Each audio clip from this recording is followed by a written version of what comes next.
I'm glad you said it, because I say it all the time and nobody wants to hear it. People will straight get up and leave once I start talking about it. But those are the ones that are affected by it, so they can't hear that. Yeah. There's no way they can hear that. And if you're offended by what I just said, don't be offended, but look at it with a discerning eye. Does it ring true for you? Why or why not? And get your why and why not. I'm always asking questions. And so when I'm working with somebody and I'm removing these nefarious entities, I'm always asking them questions, because there's knowledge in that. Now, I also know that these guys will give me 2 lies and a truth, right? Just enough information to make me think that they're giving me accurate information when maybe they're not. So I always have to kind of vet that information, because it's not always true. And sometimes they always like to trick. They like to shapeshift also. And this is another important element to really understand in this unseen energetic world. These dark beings, many of them are shapeshifters. Many of them can read our minds, our wishes and desires. What do you do about that? So, for example, if you feel, you see, or sense an entity, or maybe you're calling in, I usually use Archangel Michael as the generic form of, let's say I'm calling in Archangel Michael. And how do I know I have the true Archangel Michael? How do I know I don't have an imposter being or a holographic being there? And if I can't see them, I need to learn how to sense if that's them or not. So just kind of sink into it and just kind of like feel, and I'm going to say let go a little bit. Just take a breath, feel their energy, feel how Archangel Michael feels, okay? It's hard at first, but again, these are spiritual practices and we are allowed to practice. We're going to get tricked sometimes. We get tricked in every aspect of life at times.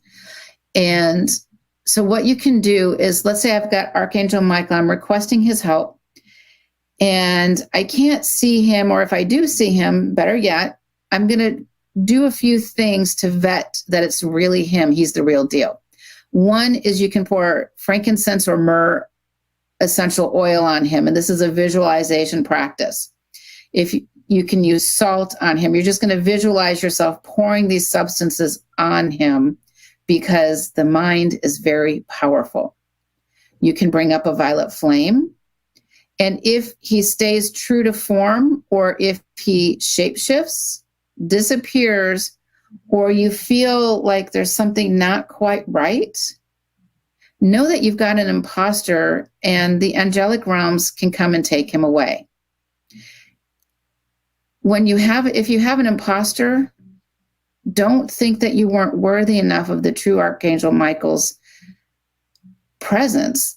Know that you dodged a bullet. The light side is very happy when we can dodge these bullets, because it keeps us safe. We have been programmed to believe that we should never, vet these guides, these higher realmed entities that are here to assist us, because we don't want to offend them. Well, you know what? They're offended when we're not vetting them, because this is how these dark ones gain access to us. So if you're ever working with a spiritual practitioner, ask how they vet their spiritual team. Ask them any questions you want about how they conduct their business, how they clear themselves between clients, because your soul health is worth it. You're paying for a service. Even if you're not paying for that service, you still deserve to have those questions answered. If you don't like those answers, you have every bit of a right to walk away. Now, when we come from the 3rd dimension, we go to the 4th dimension, we want to cross over to the higher realms. We don't want to be a ghost.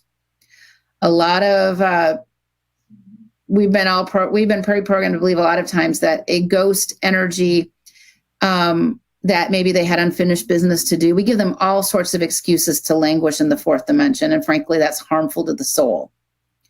Unfinished business, they died too young, they don't deserve to be crossed over. Even the world's worst criminals, pedophiles, etc., they need to go back to God's source energy. In my house, there are many mansions, is that famous quote. Well, what if those mansions are actually different dimensions? So are you and I going to go to the same place as maybe a Jeffrey Epstein? Probably not.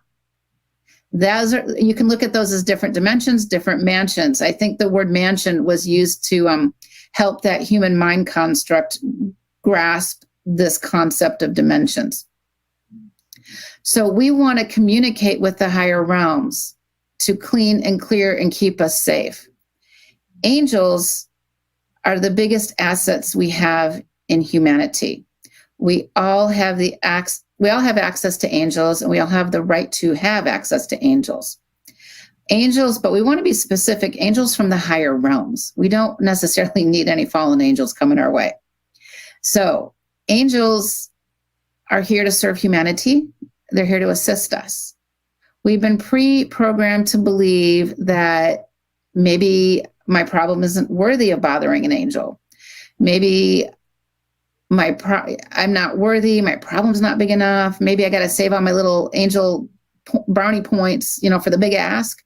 No, angels earn karma also. They earn karma. So if you have a team of angels that have been, I'm going to say, assigned to you, and you're not using them and they're standing around twiddling their thumbs, you are not helping the angels ascend into their ranks. They are dormant. They are static. They would like to ascend too, but they cannot violate spiritual law. What that means is that we have to ask. And honestly, start small. Ask for the little things. Now, they can't violate spiritual law, like I said, but we can start making asks.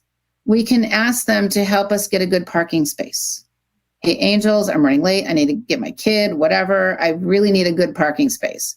We can ask them for literally a good sale on blue jeans. Okay. I need some new jeans, guys. I don't have much money. I want to find jeans for let's say $20. Okay. Ask them for the help and listen to your intuition, and you'll be guided there. It takes practice.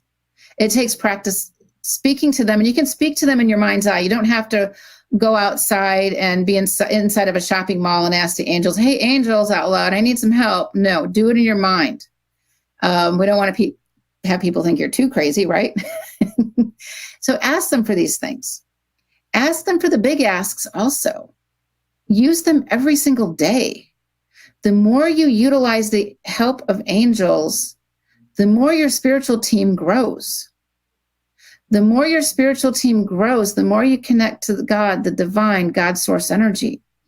And your soul is worth it. The more you start to raise your vibrational frequency, because you're always in the presence of angels. When I go to places that I suspect have dicey energy, for example, in a hospital. I was in a hospital today. A friend of mine got into an accident, and I was helping out. Hospitals, if you ever want to go to a haunted place, go to a hospital. They're very haunted. You don't need to go lock yourself into an insane asylum that's been closed for 20 years and put on your equipment. Just go to a hospital, go to a liquor store. That simple.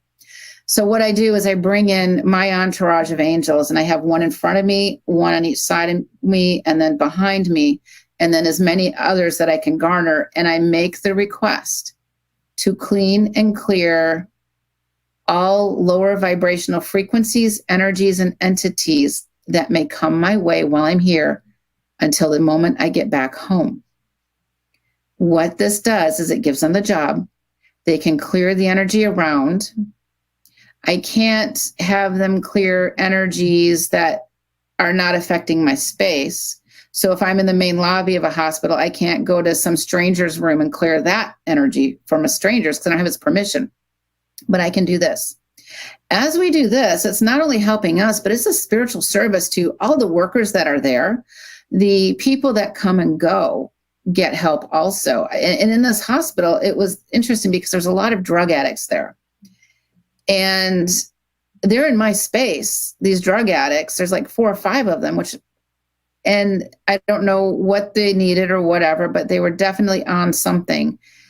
Cleaning and clearing that space could clean and clear them a little bit. Maybe it gave them a little bit of a reprieve, because when you're that much of an addict, you are heavily inhabited.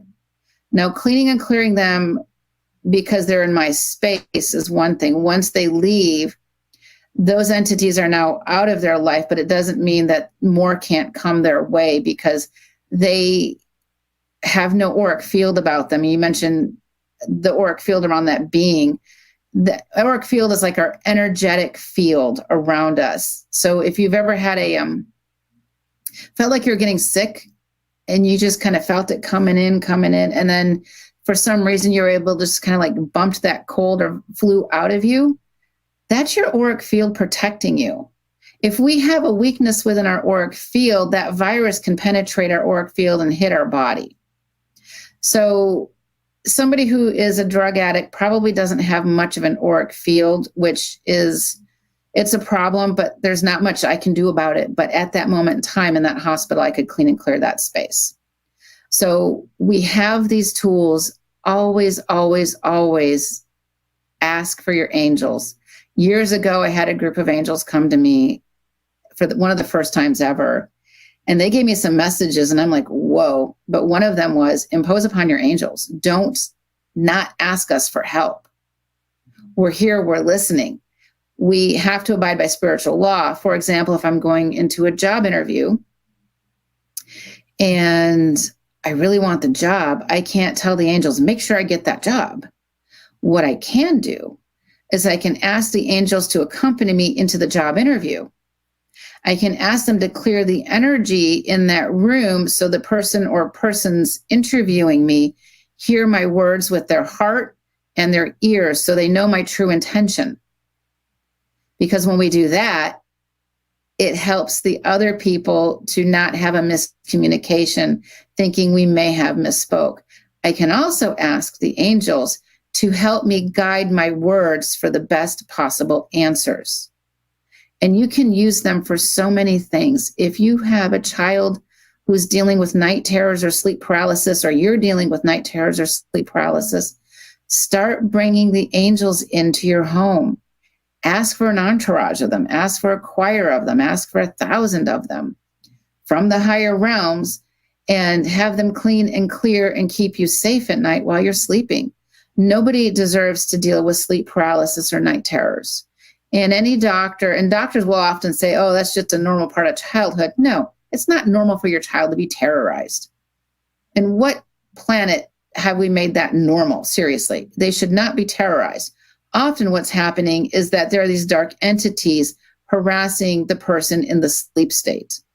And that needs to stop because the dark side will violate our free will, unlike the higher realms. And this is a big part of that spiritual war that's affecting all of us. This is really an important concept to understand. We can ask for their help to remove these dark entities every single day, every single hour. It doesn't matter.